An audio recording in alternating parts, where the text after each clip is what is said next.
आपने n t scan, anomaly scan के साथ में कलर डॉपलर भी मेंशन किया था। जी। तो किस फेज में आता है ये कलर डॉपलर स्कैन और इसकी क्या जरूरत है एक प्रेग्नेंट लेडी की? सो जो प्रेग्नेंट लेडी होती है, हर एक प्रेगनेंसी, हम कहते हैं हर एक प्रेगनेंसी अलग होती है। डिफिकल्ट।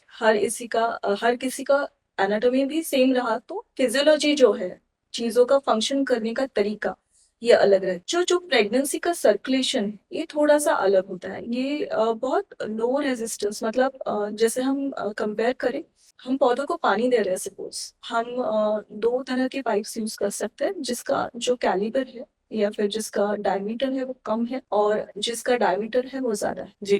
तो जो सर्कुलेशन होता है प्रेगनेंसी में, यूट्रस का जो ब्लड सप्लाई है इनिशियली कम होता है, और जैसे जैसे प्रेगनेंसी आगे बढ़ती जाती है, जो वेसल्स के डायमीटर्स वो बढ़ते जाएंगे। तो क्या होगा, अगर डायमीटर बढ़ा तो ब्लड प्रेशर बढ़ेगा। ब्लड सप्लाई बढ़े, okay, blood blood supply. Supply to the uterus. क्योंकि देखिए, अगर कोई चीज आपके अंदर तैयार हुई तो आपको आपको उसने पोषण देना, और ये पोषण कैसे जाना है, आपके ब्लड ब्लड के फ्लो थ्रू। के थ्रू। जी। तो कुछ कुछ केसेस में ऐसे होता है कि ये जो ब्लड सप्लाई डेवलपमेंट होता है ये ठीक से नहीं है। तो जो ब्लड सप्लाई बेबी को अगर ठीक से नहीं जाएगा तो क्या होगा, बेबी का साइज छोटा होगा, क्योंकि उसे खाना नहीं मिल रहा है। उसे जैसे हम अंडरनाइट। खाते हैं कुछ, तो वो हमारा न्यूट्रिशन है। तो बेबी का न्यूट्रिशन तो एक ही है ना, मदर का जो मदर का ब्लड ब्लड। सप्लाई है उसके थ्रू ही उसे न्यूट्रिशन मिलना है। तो उसका जो न्यूट्रिशन है उसको ठीक से नहीं मिल रहा है। ओके। तो इन दैट केस बेबी का जो ग्रोथ है वो कम होता जाता है, और धीरे धीरे ये बेबी जो है कंपेंसेट करना शुरू कर देता है। कॉम्पनसेट मतलब? जी।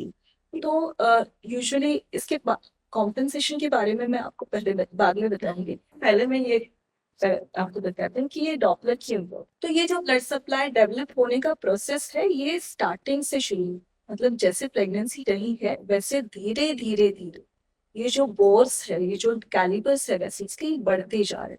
अच्छा। वेसल्स का साइज इंक्रीज हो रहा है, वेसल का डायमीटर इंक्रीज हो रहा है, ये और ये ब्लड वेसल्स प्लासेंटा को blood supply. But in some cases, in some individuals, in some ladies, this process is okay. Because of which जो ब्लड सप्लाई है प्लासेंटा को वो कम है। और अगर प्लासेंटा को ब्लड सप्लाई कम है तो उसके बाद में बेबी को भी वो ब्लड सप्लाई कम ही होगा। तो इस प्रोसेस को हमें अगर अर्ली डायग्नोज करना है तो हम ये सोनोग्राफी 28 वीक्स पे करते हैं। और अगर आप पूछे 28 वीक्स ही क्यों, तो ये इसलिए है क्योंकि ये जो स्टार्टिंग, मतलब ये जो चीजों का सेटल इन होना है ना, मतलब अगर आपको कोई चीज ठीक से नहीं मिल रही है, आपको खाना ठीक से नहीं मिल रहा है, सपोज जी। आपने कम खाना शुरू किया, फॉर एग्जाम्पल किसी ने डाइटिंग शुरू कर, इसका इफेक्ट आने में थोड़ा टाइम लगेगा, और उसका वजन कम होने में टाइम लगेगा। एब्सोल्युटली। जैसे कि हमें एडल्ट में वजन कम करना है, तो बेबी का तो वजन हमें कम नहीं करना, नहीं हमें करना। बढ़ाना। तो उसका ग्रोथ अच्छे से होने के लिए, उसका जो प्रोसेस है वो सेटल होने के लिए, जिससे हम पता कर सके कि ये प्रॉब्लम अभी से शुरू हो रहा है, तो वो दिखना कब शुरू होता है,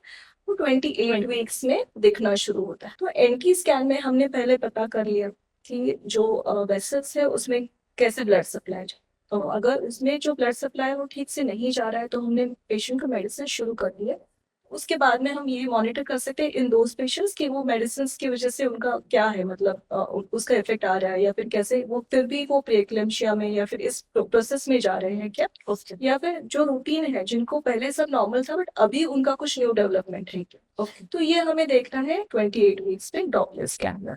तो इसमें हम क्या देखते हैं डॉपलर में, इसमें हम रूटीन असेसमेंट करते हैं बेबी का, जिसमें हम ग्रोथ देखते हैं, बेबी का फ्लूइड देखते हैं, बाकी ओवरऑल स्ट्रक्चर देखता है। क्योंकि स्ट्रक्चर अभी तो इतना अच्छा नहीं दिखेगा क्योंकि ऑसिफिकेशन होता है बेबी का, तो और बेबी के बोन्स का, तो स्ट्रक्चर हमें इतना अच्छे से नहीं दिखता है। बट यूजुअल ओवरऑल बाकी सारी चीजें, जो ग्रोथ है, फ्लूइड है, वो हम बहुत अच्छे से असेस करते हैं उसमें। एट द सेम टाइम जो ब्लड सप्लाई है, जो कि इसका इम्पोर्टेंट पार्ट है डॉक्टर का, वो हम, तो जो ब्लड सप्लाई है उसमें हम तीन वेसल्स है। थोड़ा सा टेक्निकल हो जाएगा। पहली जो वेसल है वो यूट्राइन आर्टरी है, जो यूट्रस को वेसल सप्लाई कर रहा है, ब्लड सप्लाई, वो हम देखिए दोनों साइड की राइट और लेफ्ट यूट्राइन आर्टरी हम देखेंगे। उसके बाद में जिस वेसल के थ्रू बेबी को ब्लड सप्लाई हो रहा है, अम्बिलिकल आर्टरी। अम्बिलिकल आर्टरी मतलब जो कॉर्ड डेवलप होता है बेबी जी। को, जी। उसके अंदर जो आर्टरी होती है, जो हम कॉर्ड कट करते हैं आपको, ना, जिसको हम नाल कर, तो उसमें जो आर्टरी होते हैं उसे अम्बिलिकल आर्टरी बोलते हैं, वो हम मॉनिटर करते हैं। और उसके बाद में एक ब्रेन में वेसल होती है जिसका नाम है मिडिल सेरेब्रल आर्ट। तो ये आर्टरीज हम मॉनिटर करते हैं, उनका रेजिस्टेंस हम देखते हैं। तो यूजुअली जो नॉर्मली कैसे होना चाहिए कि जो यूट्राइन आर्टरी है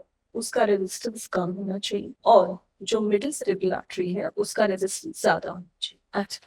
तो ज्यादा क्यों होना चाहिए? क्योंकि बेबी के सारे पार्ट्स में सबसे ज्यादा जो ब्लड फ्लो होता है जहाँ पे जाता है, जैसे मैंने आपको पाइप के बारे में बताया, जो कैलिबर है अगर हम कम कैलिबर रहा तो फोर्स से पानी जाए, बिल्कुल। तो जिसका जो मिडिल सेरेब्रल आर्टरी उसका रेजिस्टेंस अगर ज्यादा रहा तो उसे फोर्स से और ज्यादा ब्लड मिलेगा। तो ये जो ज्यादा ब्लड जाना है ये इम्पोर्टेंट है। तो जो कंपेंसेशन जब होता है, जब बेबी को ब्लड सप्लाई कम हो रहा है, ओके ठीक है, उसको अच्छे से ब्लड सप्लाई नहीं मिल रहा, तो बेबी क्या करेगा? नेचुरल मैकेनिज्म से कंपेंसेशन करेगा, जिसमें बेबी का जो ब्लड का सप्लाई जो ब्रेन को हो रहा है हायर रेजिस्टेंस पे, उसका रेजिस्टेंस कम हो जाए। But then that is not a good sign, क्योंकि ये कंपेंसेशन है जिसके थ्रू बेबी बाकी के पार्ट्स को, बॉडी को ब्लड सप्लाई बढ़ाने की कोशिश कर रहा है। तो ये सारी चीजें हम डॉपलर में मॉनिटर करते हैं। Quite interesting. इतनी सारी चीजें अगर हम बेबी डिलीवर होने के पहले आज अगर जान सकते हैं तो आई एम वेरी श्योर कि एक गायनेकोलॉजिस्ट और फीटल मेडिसिन स्पेशलिस्ट के लिए ये काफी इम्पोर्टेंट है कि वो सेलिब्रेट कर सकें प्रेगनेंसी, एक प्रेग्नेंट वुमन के लिए भी, and once the baby is also delivered. Thank you so much ma'am. Thank you so much.